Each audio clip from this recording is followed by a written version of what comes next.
Seasons were on the line tonight, and some North Half series got underway. Matt St. Jean joining us now in the studio with an update.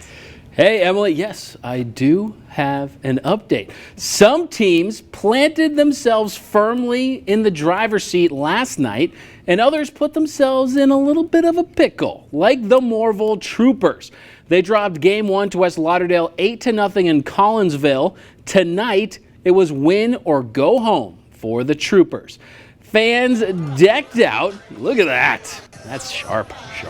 Urging their Troopers on. And Morville, they had a great chance in the bottom of the fifth. Down 2-1. Runners on second and third. 2 outs. J.W. Armistead flies out to left field. Knights still up 2-1. And when you miss an opportunity against a good team, it usually comes back to bite you. And it did. Top of the sixth, runner on third. Braden Epting dropped down the suicide squeeze. That brought a run home. The Knights added an insurance run, and they held off the Troopers to win Game 2. And that means they won the series. 2-0, 4-1, the final. They'll advance to the 4A state championship. A couple of teams played Game 1s, including Boonville and Amory in the 3A North Half. Fireworks early on in this one. Bo Rock, what a name for a baseball player. Runner on second, yanked the outside offering deep to right field. One hopper to the wall. That brought home Hunter Jones. 1-0 Amory in the top of the first. Boonville answered in the bottom of the first. Kyle Church smoked a line drive into the gap to lead off the game. That's a double. He would later come around and score on a wild pitch. Wild play in the bottom of the second. Gage Harrelson whiffs on the Bo Rock Uncle Charlie, but it's in the dirt. John Daniel Deaton is on third.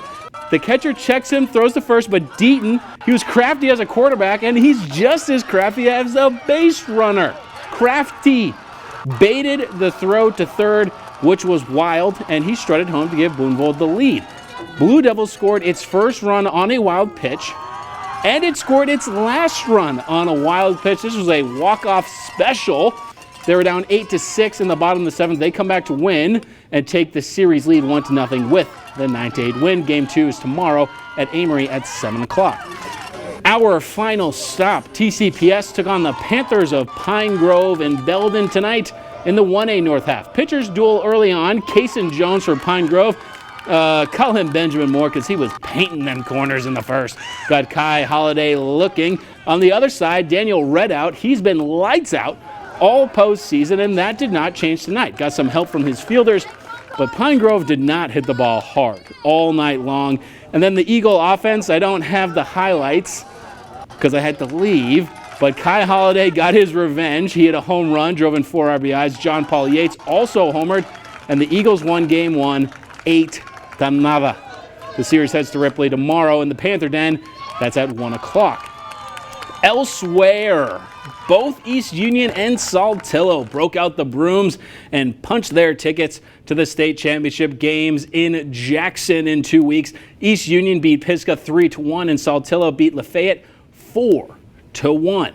And it was a great day for Mississippi college softball teams. Both Ole Miss and Mississippi State advanced to the winners bracket after winning their first round games. Ole Miss beat Villanova 5-1. Mississippi State beat Boston University 3-1, and that's great for me because I'm a BC fan and I hate BU. State plays number 5 Oklahoma State tomorrow, and Ole Miss will likely play Arizona.